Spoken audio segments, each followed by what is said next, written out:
जब इसके जवाबी हमले की बात हुई तो उसकी शुरुआत कैसे हुई? मतलब वो किस तरह से पहला वाक़या आया कि अब आगे की योजना क्या है? किसी ने आपको फ़ोन किया कि आमने-सामने की बातचीत में ये बात हुई?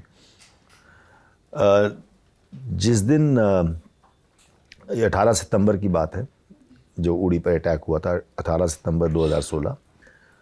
और जैसे मैं आपको बता चुका हूँ, हम उड़ी गए, वापस आए। जब रक्षा मंत्री आए, जब रक्षा मंत्री को हमने ब्रीफ किया मेरे ऑपरेशंस रूम में, मेरे हेडक्वार्टर में, तो पूरी ब्रीफिंग ख़त्म हो गई। जब उनको पूरा वाक़या बता दिया गया तो उन्होंने फिर कहा, तो अब क्या करना है? ये मैंने ये सेंटेंस लिखा भी है, इस डिटेल में मैंने पहली किताब में लिखा है। तो अब क्या करना है? तो मैंने उनसे कहा कि सर, अगर आपका इशारा उस तरफ है कि हम इसके रिस्पॉन्स में क्या करना चाहिए, तो फिर मैं ये ब्रीफिंग, ये मैं आपको अलग से अपने ऑफिस में बताना चाहूँगा। मैं यहाँ समझा देना चाहता हूँ कि हालांकि आर्मी चीफ मौजूद थे, नॉर्दर्न आर्मी कमांडर मौजूद थे, लेकिन कश्मीर मेरी रिस्पॉन्सिबिलिटी था। पूरे कश्मीर का कमांडर मैं था, इसलिए उनको ब्रीफिंग करना, सवाल जवाब जो है वो मैं कर रहा था, और आर्मी चीफ वहाँ बैठे हुए थे। ये ऐसा प्रोसीजर होता है, हमारा आर्मी का प्रोटोकॉल ऐसा है। तो जब उन्होंने जनरल दलबीर सुहाग जी, वो चीफ थे उस वक्त। तो उन्होंने, जब मैंने कहा कि सर फिर मैं आपको अपने ऑफिस में ब्रीफ करना चाहूँगा, मुझे अभी भी याद है, उन्होंने कहा yes I will like to go to your chamber. और फिर सिर्फ हम चार वहाँ थे मेरे ऑफिस में। आर्मी चीफ थे, नॉर्दर्न आर्मी कमांडर, रक्षा मंत्री और मैं। तब पहले आर्मी चीफ ने अपना रिस्पॉन्स मतलब बताया एट नेशनल लेवल। उन्होंने क्रिटिकलिटीज़ की बात की, इंडिया पाकिस्तान के बीच में अगर ये कुछ स्पायरल हो गया, ज़्यादा बढ़ गया, एस्केलेट हो गया, तो हमारी क्या क्रिटिकलिटीज़ हैं, हमारी प्रिपेयर्डनेस कितनी है, वो सब उनका काम है। ऐसे ही जब इन लोगों ने बात कर ली, तो मेरी तरफ, ऑपरेशंस की तरफ उन्होंने मेरी तरफ जब टर्न किया, तो मैं तब उस दिन ये सोच रहा था कि ये रक्षा मंत्री आज ही आए हैं, उसी दिन जिस दिन वाक़या हुआ है। क्योंकि आम तौर पे मेरा तजुर्बा ये रहा है कि पॉलिटिशियंस, लीडर्स, ये 1-2 दिन बाद आते हैं या 1 हफ्ते बाद आते हैं इंसिडेंट के बाद, ये उसी दिन पहुंच गए। तो उस दिन हमारे पूरे देश में बहुत गुस्सा था पाकिस्तान स्पॉन्सर्ड टेररिज्म के खिलाफ।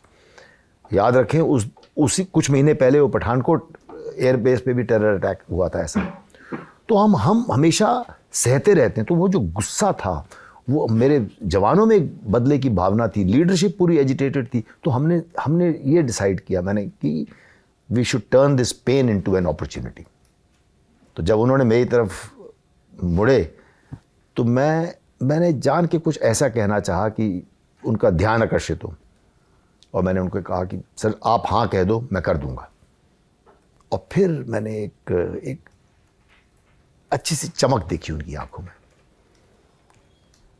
और जब मैंने उनको ये बताया कि हर बार हम सहते रहते हैं, हम डिफेंसिव मेजर लेते हैं, वो टेररिस्ट भेजते हैं, हमारे पास टेररिस्ट तो है नहीं भेजने के लिए। वो आते हैं, हमारे जवानों को मारते हैं, हमारे सिविलियंस को मारते हैं, कई बार बॉडीज़ को म्यूटिलेट करके चले जाते हैं। आपने सुना होगा, आपने न्यूज़ में देखा होगा, मतलब सुना होगा कई बार। तो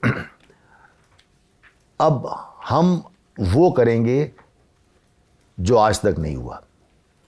हम जाके उनके टेररिस्ट को उनके ठिकानों पे मारेंगे। टेररिस्ट कैंप्स की लोकेशन हमें मालूम है, उसकी पुख्ता इंटेलिजेंस हमारे पास है, लेकिन आज तक कभी जाकर अंदर जाके मारेंगे। हम पाकिस्तान आर्मी से नहीं भिड़ेंगे, टेररिस्ट कैंप्स को पर नुकसान पहुंचाएंगे और वापस आएंगे।